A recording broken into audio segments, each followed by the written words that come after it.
ایک اچھا انسان وہ ہوتا ہے جو اپنے آس پاس کے رہنے والوں کا خیال رکھتا ہے، خاص کر کے پڑوسیوں کا۔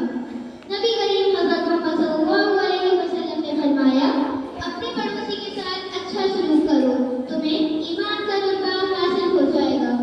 اب ایک سوال پیدا ہوتا ہے، آخر پڑوسی ہیں کون؟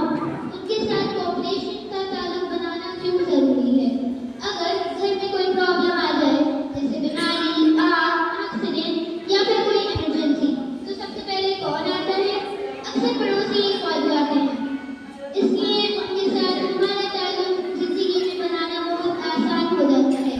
پڑوسیوں کے کچھ حقوق ہیں، پر وہ ہیں کیا؟ پہلا، اچھا سلوک اور سلام کرنا۔ اچھا سلوک اور سلام کرنا، پڑوسی سے پیار سے بات کرنا، نرم لہجے میں بات کرنا، سلامت پہل کرنا، یہ سب بہت زبردست اعمال ہیں۔ سلام محبت بڑھاتا ہے اور دلوں میں محبت پیدا کرتا ہے۔ دوسرا حقوق، تکلیف نہ دینا۔ اسلام نے ہمیں سکھایا ہے پڑوسیوں کو تکلیف دینا گناہ ہے، لیکن آج ہم اپنی بہت ساری ایکٹیویٹیز سے اپنے پڑوسیوں کو تکلیف پہنچاتے ہیں، جیسے باآواز ٹی وی چلانا، اپنی زبان سے ناقابل الفاظ ادا کرنا، ان کے دروازے کے آگے رکاوٹ رکھ دینا۔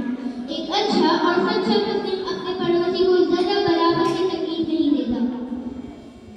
پڑوسیوں کا تیسرا حقوق ہے مشکل وقت میں مدد کرنا۔ اگر پڑوسی بیمار ہے، اس کے گھر میں کوئی بزرگ نہیں ہے یا اسے کسی بھی کام میں مدد چاہیے، تو ہمیں ہمیشہ اس کی مدد کرنی چاہیے، جیسے پانی بھر دینا، کبھی دوائی لا دینا، بچوں کو دیکھ لینا، یہ سب بہت زبردست اعمال ہیں۔ ایسے ہی پڑوسی کا چوتھا حقوق ہے خوشیوں میں شریک کرنا، جیسے عید کے موقع